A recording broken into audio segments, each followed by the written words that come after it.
vraiment heureux d'avoir l'opportunité de vous parler ce matin parce que je suis un enfant de la maison.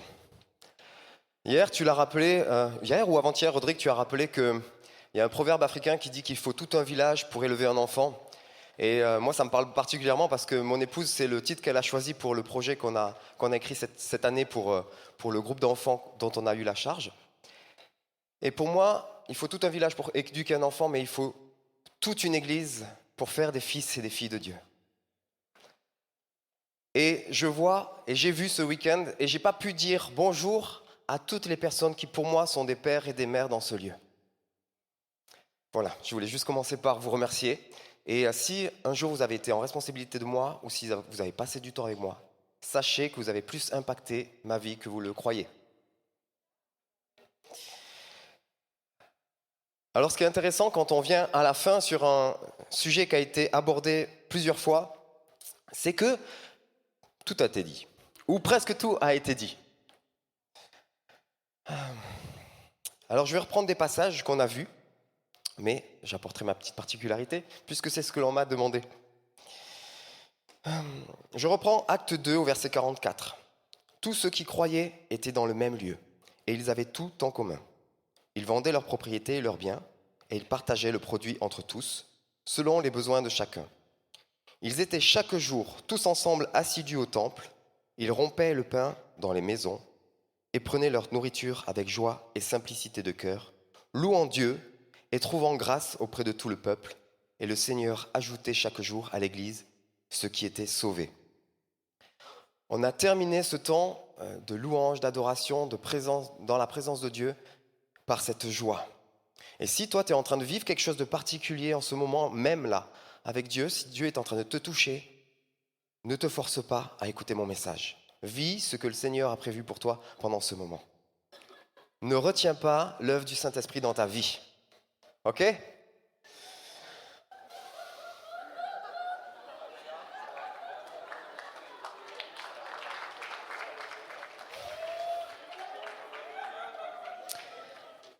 Et je voudrais continuer avec la joie du service. La joie dans le service, parce que c'est ce pourquoi nous avons été créés. Peut-être que nous avons été créés, c'est une autre théologie. Il faudra l'étudier. On voit dans ce passage, ils avaient tout en commun. C'est difficile d'adapter à notre culture et à ce que l'on vit aujourd'hui des principes que l'on peut voir dans la parole. Je voudrais qu'on vous propose de regarder ça pas comme une règle de vie, mais comme des intentions. On peut prendre les mêmes intentions et les vivre à la façon de notre culture, à la façon de notre cité, à la façon de notre appartenance. Ils avaient tout en commun. Quels sont nos communs ? Qu'est-ce que nous avons, nous, en commun ? Aujourd'hui, je voudrais vous proposer et vous affirmer, en fait, que la personne à ta droite et la personne à ta gauche sont les personnes dont cette société a désespérément besoin. Est-ce que tu peux te tourner vers ton voisin et pour lui dire, tu es la personne dont nous avons besoin. Tu es la personne dont la société a besoin.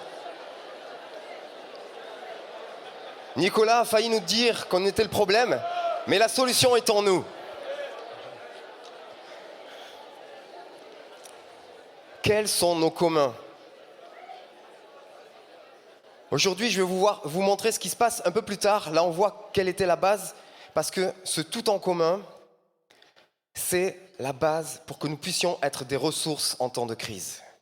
Et nous sommes appelés et destinés à être des ressources en temps de crise. Et en temps de crise, ce sont les communs qui font la force des groupes.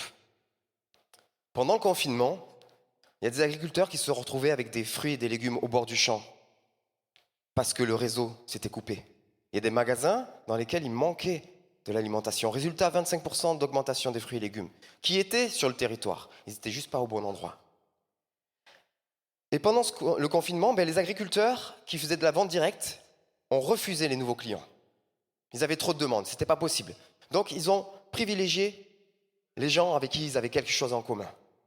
Ils ont privilégié les personnes avec qui ils étaient déjà en contact. Et ces personnes ont pu faire profiter leurs voisins, leurs amis. La force du groupe qui s'est construit en temps classique, qui se réalise et qui réalise toute sa pertinence en temps de crise. Et juste une petite parenthèse, ils rompaient le pain dans les maisons. Ils n'avaient donc pas tout vendu. Peut-être, je voudrais vous suggérer qu'ils avaient vendu les biens qui étaient superflus, les biens qui étaient trop loin. Ils avaient tout en commun, mais ils rompaient le pain dans des maisons. Ils n'étaient pas SDF. Ok, ça c'est pour qu'est-ce qui se passe en temps normal. Quel est le principe de base? On y reviendra un peu plus tard, mais comment ça se passe en temps de crise? On a l'exemple un peu plus loin. Dans 2 Corinthiens 9, 8 et 9, Paul exhorte les chrétiens à donner généreusement pour aider les pauvres de Jérusalem. Il souligne que la charité n'est pas seulement un acte de bienfaisance, mais aussi un moyen de renforcer l'unité et la solidarité de la communauté. Quelles étaient les raisons de cette famine? Alors je suis allé voir du côté des historiens, qu'est-ce que disent les historiens? Ils ne sont pas d'accord. Ils ont plusieurs propositions et vous allez voir comme étrangement ces propositions de raisons vont vous sembler bien familières. Pour certains, la famine était peut-être due à des conditions météorologiques défavorables. Certains historiens donc suggèrent que la famine était liée à des sécheresses prolongées ou à des conditions climatiques défavorables qui auraient affecté la production agricole dans la région de Judée. Rien à voir avec la situation actuelle. La famine était peut-être liée à des conflits politiques. Il est possible que la famine était causée par des conflits politiques ou militaires dans la région qui auraient perturbé les récoltes et les échanges commerciaux. Rien à voir avec notre actualité. La famine était peut-être due à des pratiques économiques injustes, liées à des pratiques, notamment l'exploitation des travailleurs agricoles et la concentration des terres entre les mains de quelques-uns. Rien à voir avec la situation actuelle. La famine était peut-être due à des facteurs démographiques, à une croissance démographique rapide dans la région qui aurait entraîné une pression accrue sur les ressources alimentaires disponibles. Rien à voir avec la situation actuelle, vous en conviendrez. L'Église fait partie des ressources en temps de crise que le Père met sur terre.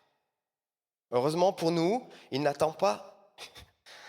Heureusement pour nous, il met d'autres personnes. Mais ce n'est pas pour autant que nous ne devons pas prendre notre part.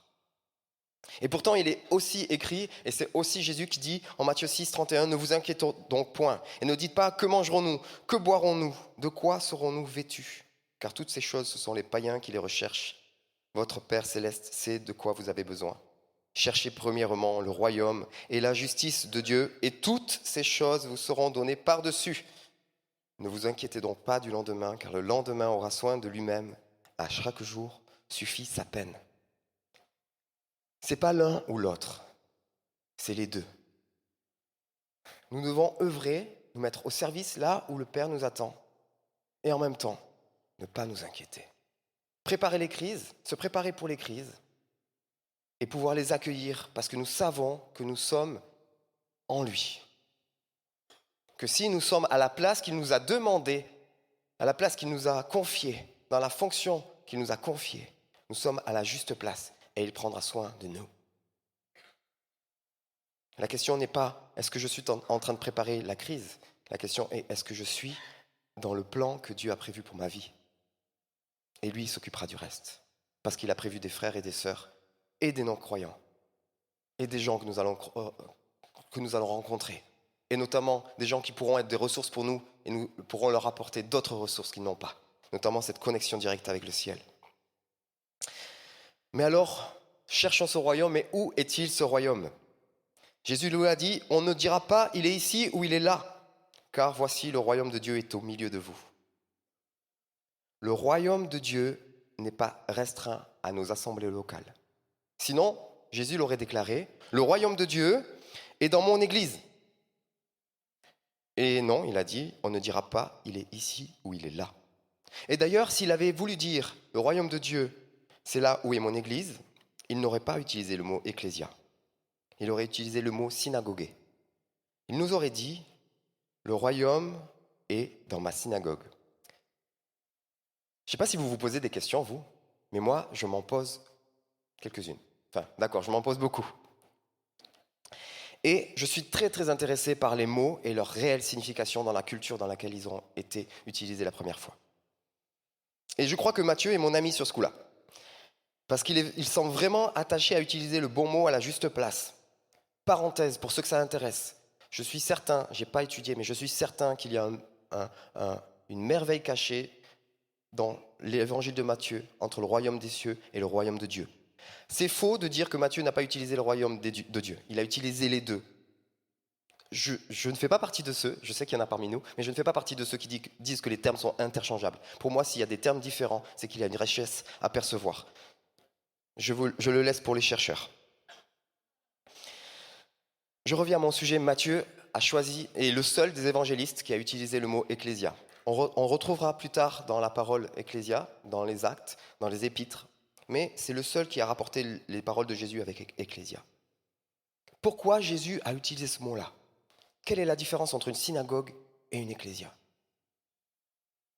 Bon, je suis allé voir ce qu'en disaient les historiens du 1er siècle. Le plus connu et quasiment le seul dont on a les écrits, Flavius Joseph, que vous connaissez certainement. Et Flavius Joseph utilise également les deux. Alors j'ai regardé dans quel contexte il utilisait le mot ecclésia. Et en fait, je ne vais pas vous lire les passages, mais je vais vous citer le contexte et de quoi ça parle. Le premier, pour ceux qui veulent aller vérifier et aller voir, c'est dans Guerre des Juifs, livre 2, chapitre 17 et verset 8. Dans ce passage, Joseph décrit comment les habitants de Tibériade s'opposent à la politique du roi Hérode Antipas. Les habitants se retrouvent dans une ecclésia pour discuter de la situation et exprimer leur mécontentement envers le roi. Le deuxième passage, c'est dans Antiquité judaïque, livre 4, chapitre 8 et verset 12. Dans ce passage, Joseph discute des lois du Deutéronome concernant les rois d'Israël. Il fait référence à une ecclésia du peuple juif rassemblée pour écouter la lecture de la loi. Je croyais que nous étions trop ecclésiocentrés. Je me rends compte que nous ne le sommes pas assez. Je vous rassure, la famille RNC est vraiment en avance sur le sujet. Ce n'est vraiment pas une critique. Mais quand même,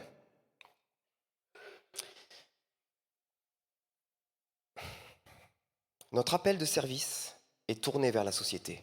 Une ecclésia, c'est une assemblée de croyants, oui, mais pas simplement pour le culte. Quand nous sommes ensemble pour le culte, nous sommes en synagogue.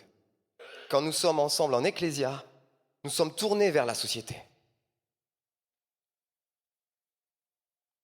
Jésus a dit, vous êtes le sel de la terre, la lumière du monde.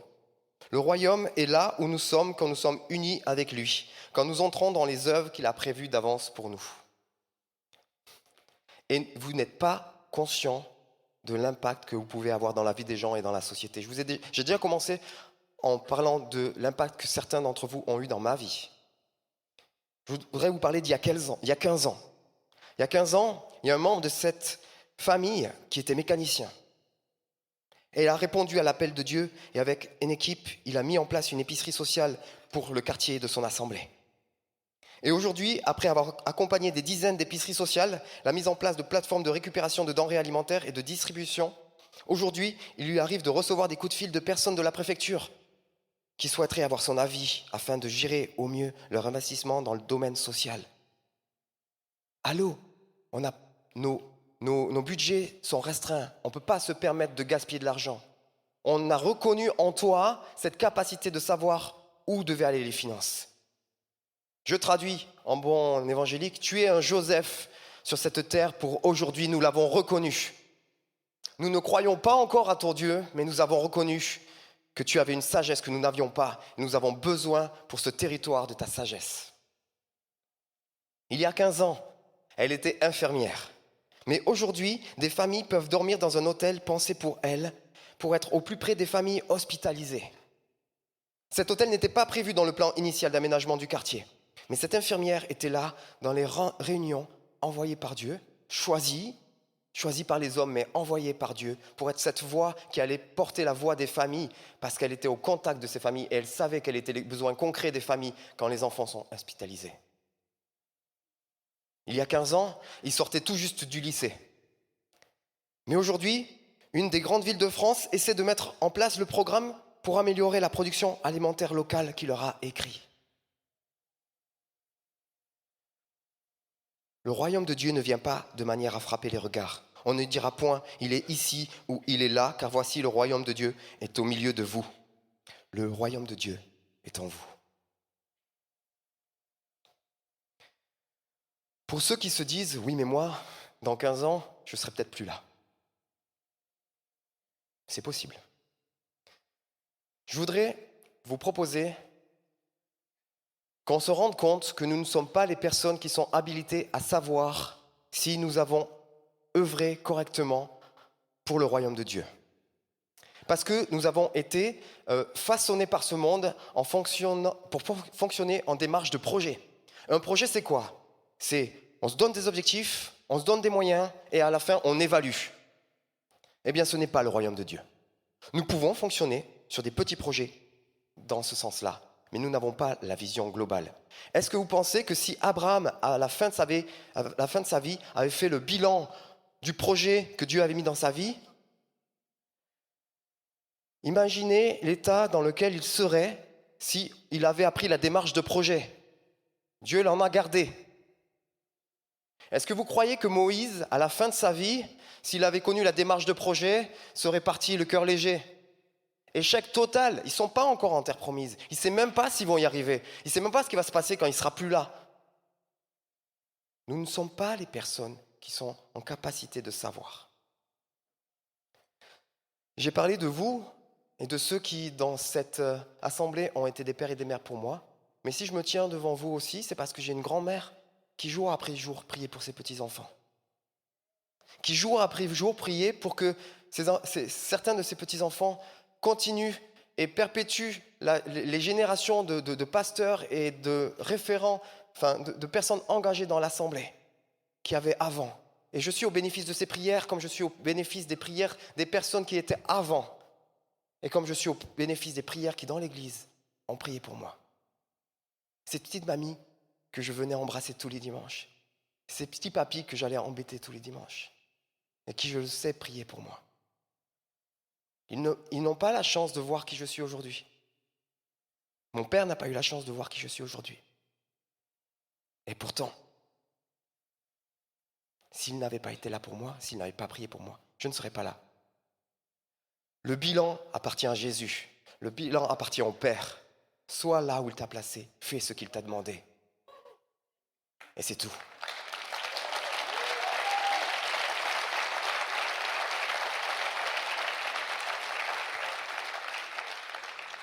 Je crois que la normalité pour nos assemblées locales et nos œuvres, quand nous rencontrons les autorités politiques, les autorités locales et politiques, devait être la question suivante. Que pouvons-nous faire pour vous? Je précise, pas pour le parti politique ou pour l'élu en question, mais pour la collectivité en question. Un autre jeune de notre réseau, moi je discute beaucoup donc je récupère les anecdotes. Un autre jeune de notre réseau, par la force des choses, s'est lié d'amitié avec un ancien ministre. Et ce ministre lui disait régulièrement, quand tu passes par Paris, préviens-moi, on se prend un café.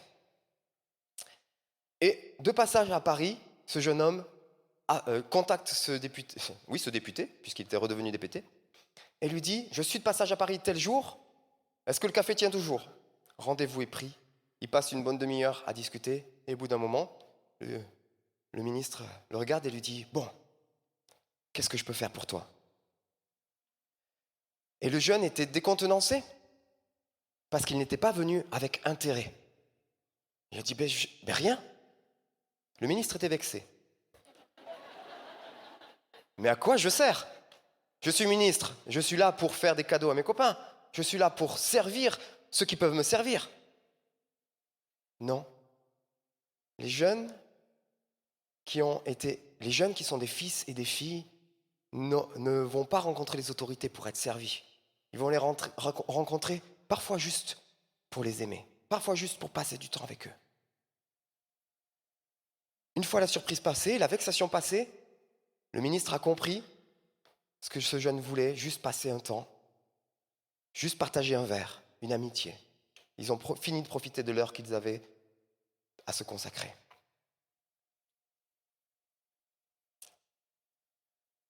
Et c'est l'inverse du fonctionnement du monde, qui a l'habitude, quand vous croisez un homme politique,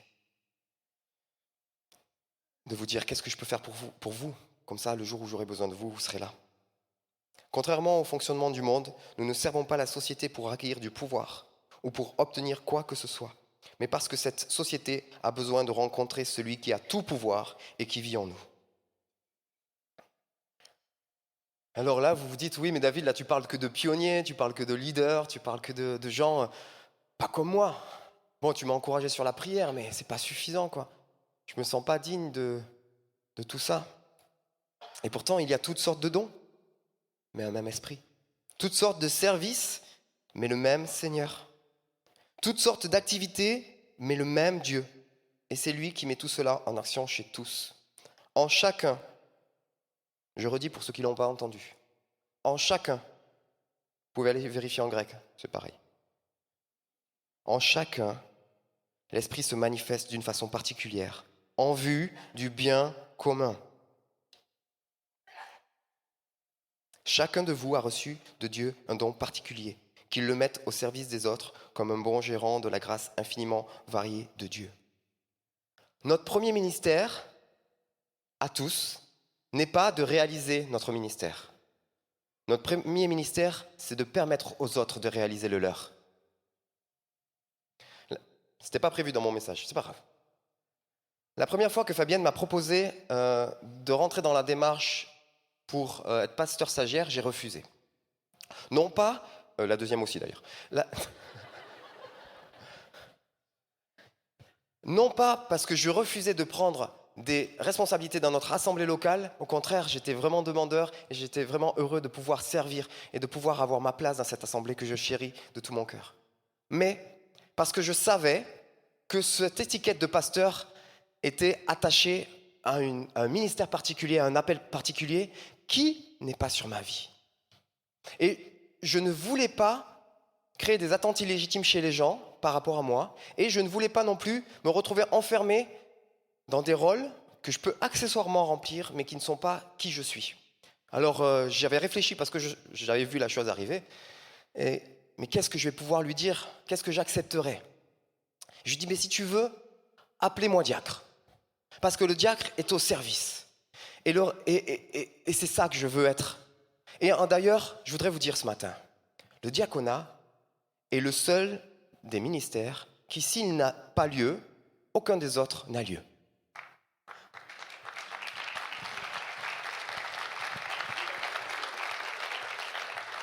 Il y en a qui se disent, oui, mais quand moi je vais évangéliser dans la rue, j'ai juste besoin d'aller et j'ai pas besoin de diacre. Oui, mais tu fais toi-même la part diaconale. Tu vas au métro, par tes pieds, tu prends le ticket de métro, c'est de la logistique. Tu y vas, tu as peut-être besoin d'un mégaphone, tu as besoin d'un flyer. Tout ça, c'est de la logistique, tout ça, c'est du diaconat. Donc, soit tu vis qui tu es, tu sers en étant toi-même ton propre diacre, soit tu as de plus en plus de choses à faire et donc d'autres personnes vont se mettre à ton service. Et tu vas les servir aussi.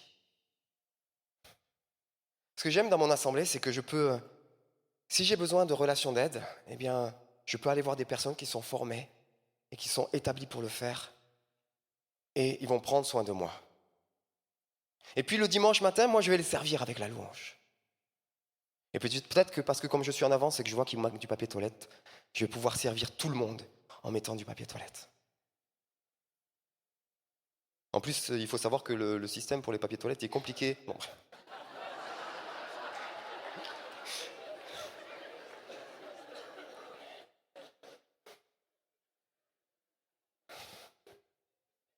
Surveille l'heure.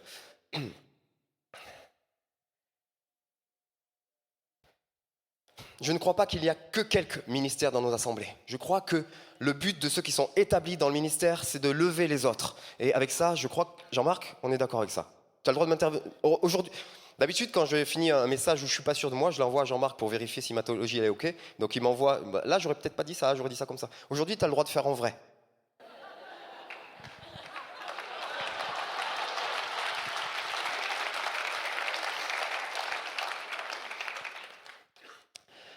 Je crois qu'avec Jean-Marc, on est d'accord, que les ministères établis,